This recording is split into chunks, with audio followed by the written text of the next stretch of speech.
So I'm like, my heart is racing really fast. I'm getting really sweaty, and like I've never been so scared to make this phone call. Like I've got to make this phone call to the car wash. So I call and I'm like, I need to talk to you, and can you wash my car right now? And they said, sure. It's kind of what we do.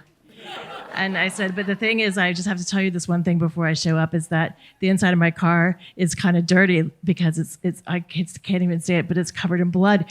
It's like not even a little bit of blood. It's a lot of blood. Like it's all over the car, like the front seat, the passenger seat. It's all over the dash. It's like on the side of the doors. It's like there's like just buckets of blood. Is that okay?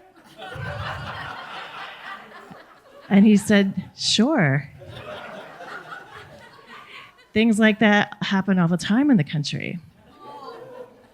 So I get to work. I like get a garbage bag and I put it over the back seat of my Toyota Celica on the driver's side, and I put another garbage bag. I lay it down on the seat and then I carefully and slowly lower myself into the seat, and there's a squishy sound.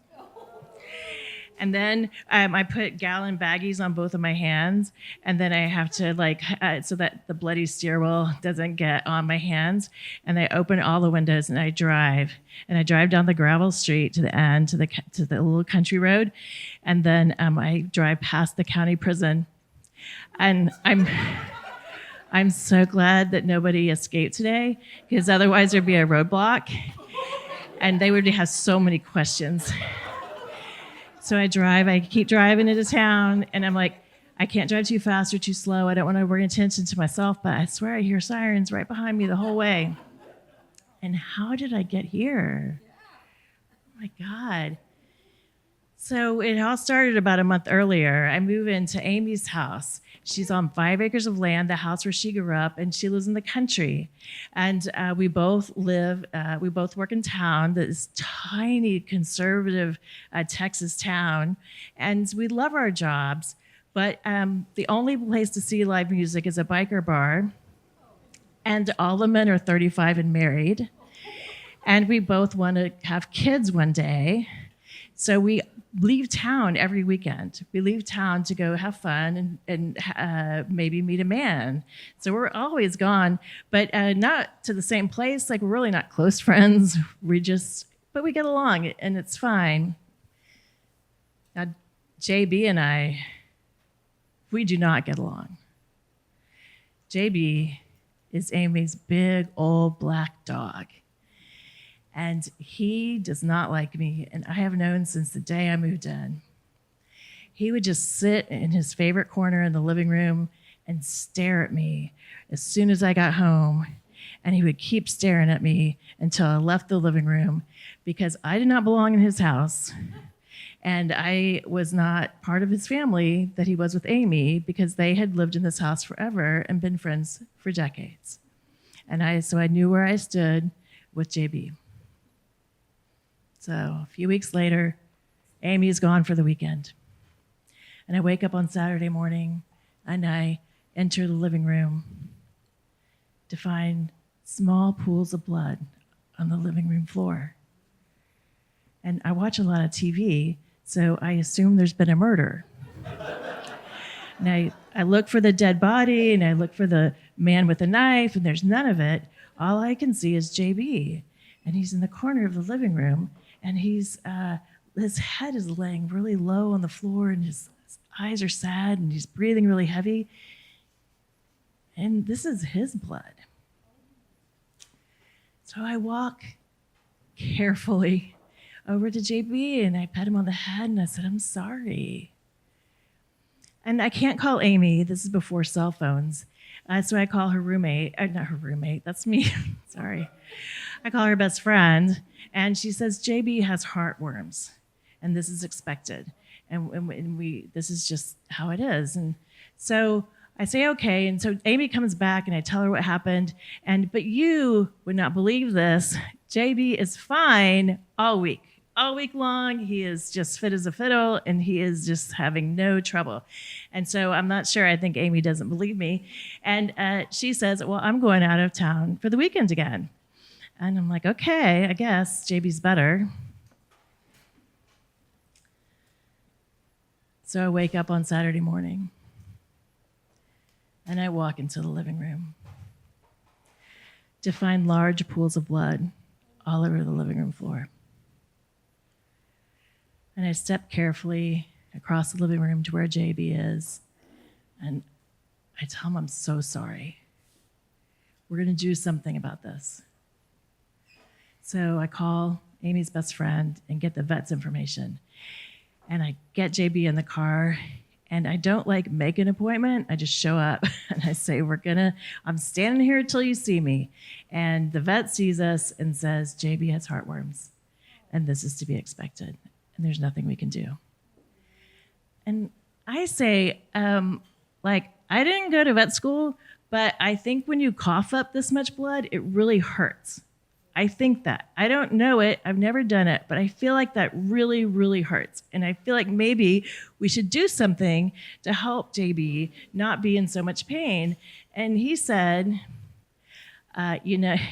he just looked at me funny, and he said, animals, they live and die on their own time in the country.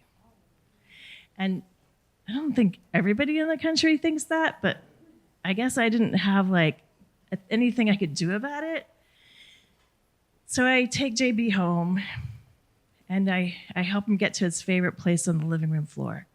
And I bring his food and his water nearby. And I look at JB, and then I look at the blood. And then I look at JB again. And I'm like, Saturday morning again, huh? So you waited till Amy was gone, but you got sick soon enough so that I'd have to clean up this mess. I know you don't like me. Because not even I am not a super good housekeeper. You can ask my husband. He's right over there. You can totally ask him. It's so true. But not even I can leave blood on the floor for 2 days. So I did get the bucket and the mop, and I did clean up after JB again. So when Amy got home that Sunday night, I said, Amy, it's really, really bad. He's really, really sick. And she said, well, I don't know. I've never seen it. I've never seen him cough up blood when I'm home. And she had met this guy in Houston. He's really cute. He's a chiropractor, which is kind of like a doctor. And JB, God bless JB, he's fine all week long. And I'm like, so I don't know what to do, but this is the thing. I would like to say that I was a mature and loving person, and I stayed that third weekend to help care and love for JB. But that is not what happened. I am 22 years old. I do not want to clean up after this dog again. He is not my dog, and I want to go to Austin and hear real live music and find a man. So I tell Amy I'm also leaving town. There's an elevator right there. I did not know that. So on Friday afternoon, Amy gets out of town just before me, and I'm so mad because I was really, really, really trying to get out of town first, but I am so close. I am right behind her. So I am packed, and I am in my car, and I am in reverse, backing out of the garage when I hear the phone ring. And this is before cell phones. So I'm going to be out of town for a couple days. No one's going to be able to get in touch with me. It might be something important. And so I stop the car, I run inside, I get on the phone. It's my mom. It is not important at all. Whatever. So 15 minutes later, which is how long it takes to say hello to my mom, I walk back out in the garage. And I can see right away that something is wrong. It's like my car, it's really dark inside. And I had left the car door open, so I walk around the door and I look inside and I see JB is lying on his side in the driver's seat. And his head is bent over the parking brake and his tongue is hanging out. And he's perfectly still. And he's dead. And I am so shocked and horrified that there's this there's a dead body in my car, and he had coughed up, God bless him, all of the blood in his body into my car. And I'm so mad. And I'm so mad at Amy for not staying and not believing me and not being here for JB. And I'm so mad at the vet that he did not do something for this dog, did not have to be in that much pain. And I am so mad at JB. I am so mad because, oh my God. So he saved up all of his pain and all of his sickness for the second that Amy leaves that house. And then he speeds up his dying so that I get to handle it before I leave. It's like a 10-minute freaking window. And then this property is 5 acres. There are meadows and trees and ponds, and he picks my car to die in. I am so mad. I don't know how he hates me. He hates me so bad. This damn dog hates me. So I guess I'm only 22 and no one ever told me about tow trucks. So that's how I drive the bloody car into town. And I get there safely. There's no police. And 2 teenagers clean my car, eliminating any evidence of a possible crime. And I think a few days later that, Amy never knew how sick JB was. She never knew how he died. She never knew that I drove a bloody car into town. Sure, I would get arrested. She never knew any of it, but that's okay because sometimes being a friend is being a friend when that friend doesn't even know it.